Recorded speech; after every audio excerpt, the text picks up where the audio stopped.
Jeff, several articles have recently been published indicating a slowdown in the digital health space with fewer numbers of VCs investing in up and coming solutions, as well as fewer numbers of exits for companies like this.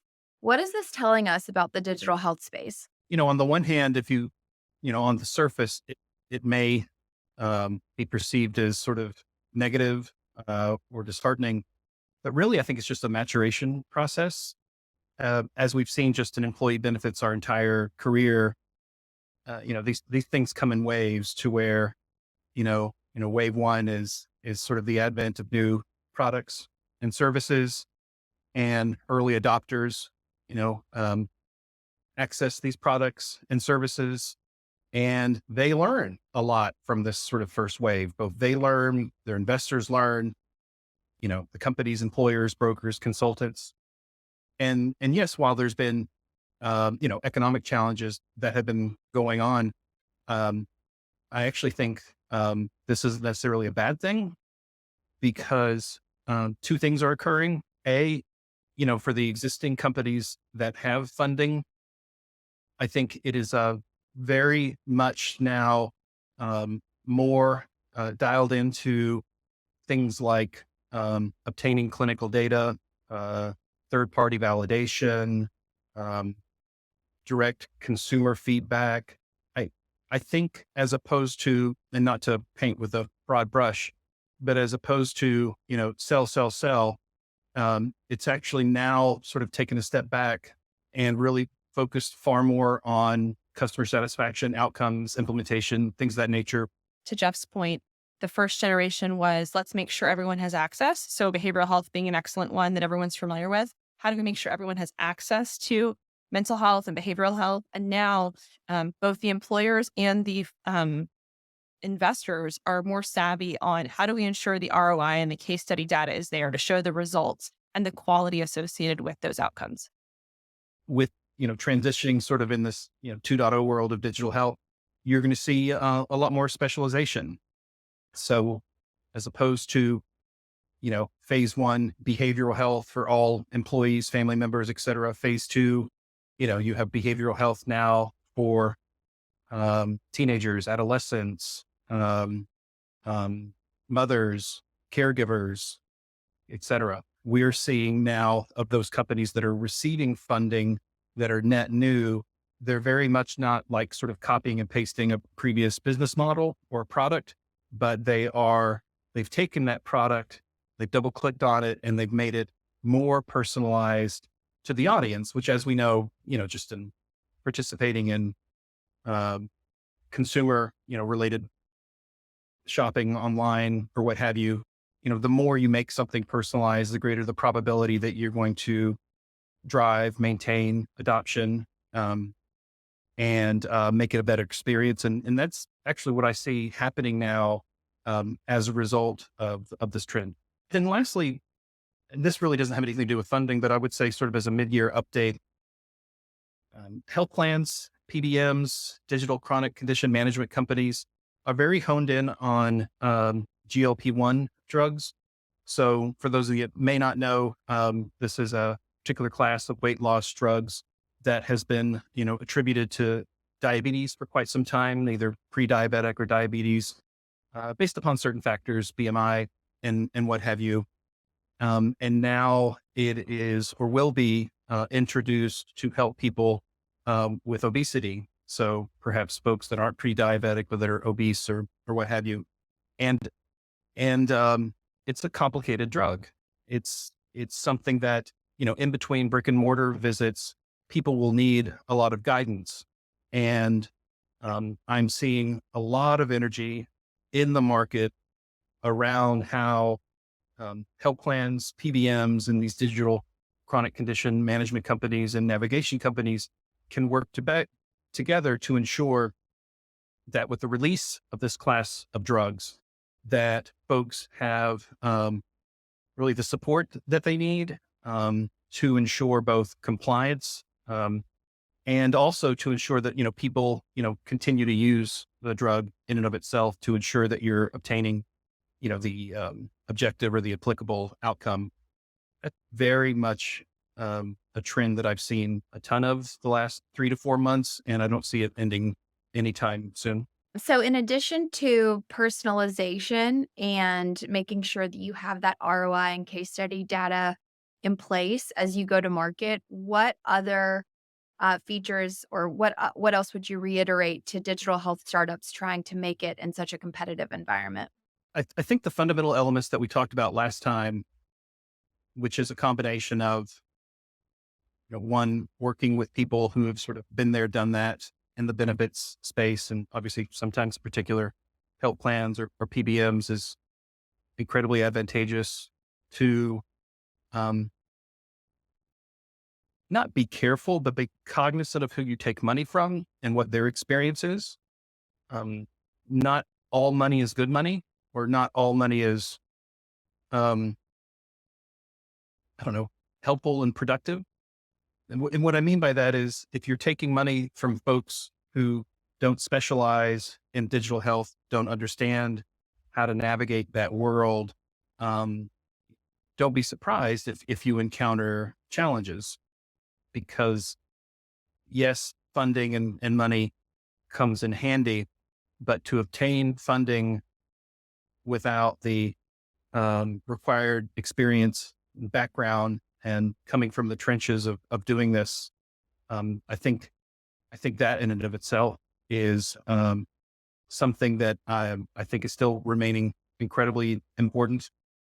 I think I would add, and this doesn't apply to all digital health, but a lot of companies, there's a lot of value associated with the crawl, walk, run approach. So starting really small, and if possible, doing things without outside investments until you really refine your user experience and your process, so that when you do go out for money, you're really ready to scale and you've done all those things on the front end. With the scope of digital health potentially narrowing or shifting gears a little bit, where do we see other major opportunities for companies to get involved with digital health or potentially grow their relationship with digital health companies and really leverage what is out there in the market, since we have been able to address so many different opportunities to bring healthcare um, to a larger population through digital health? What opportunities do we see in the future? I think the advancement or distribution of digital health into other benefits above and beyond healthcare and PBM. And what I mean by that is we talked earlier around disability management, FLA administration. We're also seeing this in the EAP space. Now that you have these products, and um, particularly those that have matured over the last 3 to 4 years, and they have subsequent outcomes. So now the issue is in this world, if you think about it, is B to B to C. And so you have digital health companies that are selling into, whether it's health plans, employers, EAPs, what have you. But now I see a lot more focus on the consumer piece, the member, because, the adoption of these products is not like the proverbial field of dreams. If you build it, they will come. You've really got to go out of your way, above and beyond just sort of sending emails. And so I would say an omni-channel approach and reaching out to people is key. But sort of back on the idea of looking at different market verticals, I think this is terrific because the beauty of digital health is it's scalable, it's personalized, it's cheaper, and it's what I would say most Americans need help with. It's that in between brick and mortar visits. If you have a chronic condition, whether that's behavioral health, diabetes, asthma, cardiovascular disease, or what have you, you need help above and beyond your brick and mortar visits. And so I love the idea that digital health now is expanding beyond health plans. And the rationale for that is, members of health plans obviously receive these benefits attributed to if they elect medical through their employer. But how about the people who don't obtain medical from their employer? How about they receive it from their spouse's employer? Does that mean they shouldn't have the opportunity to utilize digital health? How about Medicare Advantage folks? An enormous amount of adoption and attention of digital health products is happening in Medicare, Medicaid as well. And then lastly, as we talked about earlier, let's say even, members that perhaps at one time didn't receive a lot of attention, but now are, such as adolescents. What I like about what's going on is this world used to be very, very siloed. You are an employee, which means you're a member of your employer's health plan.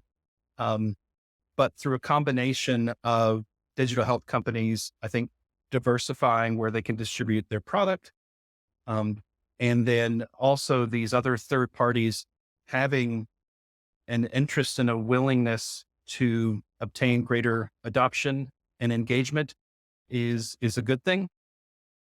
And then lastly, really just to summarize, or to maybe double click on that point, the engagement piece, I think it used to be something that everyone would, have on a brochure or their website, but now I would say it's everything. You've just got so many pricing models that are shifting from, per employee per month or per member per month to actually utilization model.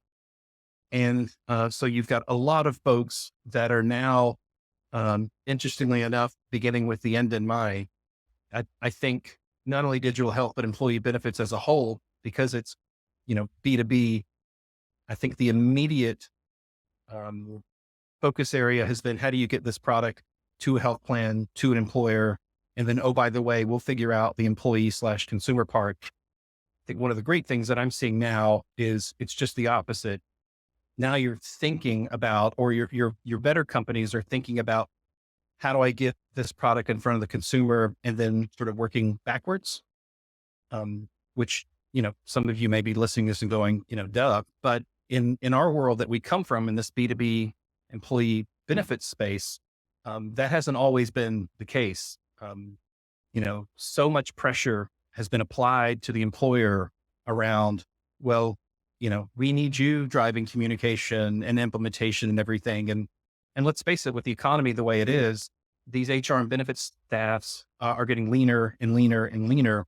And so I think your more intelligent digital health companies are figuring out, not how can I ask the employer to do more work, but how can I partner with them, complement them, and to actually take some burden off of their desk to help them in reaching their members. So I think that's terrific and really cool. One other piece I just wanted to highlight was, I think we're seeing the same tricks of the trade that direct to consumer products outside of healthcare are doing around predictively reaching out. So for example, if we all have been susceptible to weekly mailers from some sort of vacation company and it just gets thrown in the trash, versus you're looking on TripAdvisor and then you suddenly get a targeted email about a trip. So just being more predictive. Obviously, there's a lot of regulations around HIPAA that these companies have to align with, but I think it's a really good opportunity to help cut through the noise for employees that have a dozen or more different vendors that their employer may offer to provide really prescriptive outreach versus just blanketing the market. And I think we'll see more of that as technology becomes a bigger part of digital health. Where do we see the most opportunity to leverage what's in the market in terms of digital health to improve access? A couple of sort of themes that we're seeing in the market that we're very much focused on. The first one is what I will say is whole person health. And what I mean by that is, in conjunction with digital health, it's fantastic that you have sort of point solutions for particular conditions. But the average American who has chronic conditions has, multiple needs. And how do you serve that whole person, that whole member, or that whole dependent? I'm seeing a lot of energy and investment spent around, looking at the individual in totality, and being able to provide assistance to that individual versus saying, "Oh, we don't do that. You need to call this other company." So I said that's one thing that I see that's happening in the market. that from our team's perspective, we're incredibly interested in. Secondarily is, distribution. So that never, that I would say that's a topic that never ends, but how do you drive distribution in a more efficient manner? And there's two trends I've seen there. One is in our work with insurance carriers, particularly those that sell ancillary products like disability, life insurance, or voluntary benefits. Everyone is trying to figure out how can they better distribute their products in a more efficient manner into the small employer market. And the old world, which I come from, is set up a sales office in a particular geography and just have people smile and dial and knock on doors. But in this day and age, because people are so used to just buying product online, carriers are now figuring out or trying to figure out how can they take that idea, fit it within sort of the broker consultant distribution model, and make it easier for people to adopt new products for small employers. That's been an enormous trend that we've seen, and I continue seeing that moving forward. Lastly, I would just say for your larger employers, medium and larger employers, the evolution of an ecosystem, and for these insurtech companies that are sort of have SaaS per employee per month models in an attempt to diversify their revenue and provide additional value and bring employees back to the platform above and beyond open enrollment, qualified life events, or new hires, is how can you distribute other products that will sort of, again, meet employees where they are, but again, bring value and then remove work from HR teams. And so, this team is fortunate to have a great amount of experience in creating an ecosystem for a large benefit administration company in a past life, and sort of going through, the learnings of, how do you create a meaningful product mix? How do you ensure that the right products are offered to the employees based on demographic data and things of that nature? How do you ensure that the internal mechanism is focused on consulting and distribution, both with brokers themselves, but then also sort of driving the right behaviors? I guess the infamous story around Steve Jobs having a conversation with Mark Benioff, and Steve was a mentor to Mark, CEO of Salesforce. And during one of their sessions, Steve just said, I look at your business model and I see one enormous need, and that is, the need to create a marketplace or an ecosystem or an app store, whatever you like to say. And, for Mark Benioff, that was just such an eye-opening thing, which of course now perhaps in HCM world, CRM has become sort of an expectation, even in payroll, of course.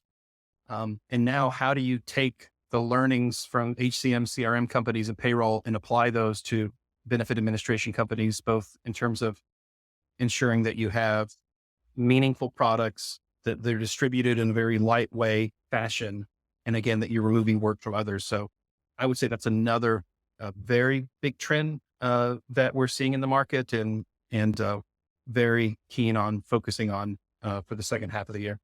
With the changes that we have seen in the market, how can Informed provide support? So while we talked about sort of digital health heading into sort of 2.0 and what that means, both from an investment perspective and new companies coming into the market that are more focused on personalization, our team does a lot of work with InsurTech and benefits technology as well. And I would very much say in the last 5 years that sort of 2.0 version of companies that are native to AWS, that are incredibly lightweight, flexible, that look at the world in a much different place than perhaps other benefit administration companies have looked at it the last 25 years relative to ease of use, incorporation of mobile, the opportunity to actually, provide service above and beyond your typical enrollment related events. That is another big theme. And so you have insurance carriers that are really trying to figure out which horse or horses to bet on. Which of these technology companies are going to be around in the next 10 years, either those that are able to adopt and or replatform, or should they look at younger companies that have been in the market the last 5 years? Since the three of us have been in this space, I've never seen it as sort of dynamic, and I've never seen more questions being raised around, is the way we're managing this business today the right way? Should we be questioning maybe decisions that we've made in the past and look at things differently? Whether that's incorporation of middleware, third-party billing and reconciliation, and a myriad of different other things. I think every carrier that I've spoken to, at least in this year, they're all reevaluating their strategy. And we love working on these kinds of projects. One, because it's the world that we come from. And then two, I would say one thing about informed consulting is we're always trying to stay very dialed into emerging technologies and, evaluating their opportunity for success and market adoption and distribution and what have you. So, these kinds of projects really sort of take advantage of our previous sort of old world experience and the new and emerging technologies. And those projects, I find really exciting.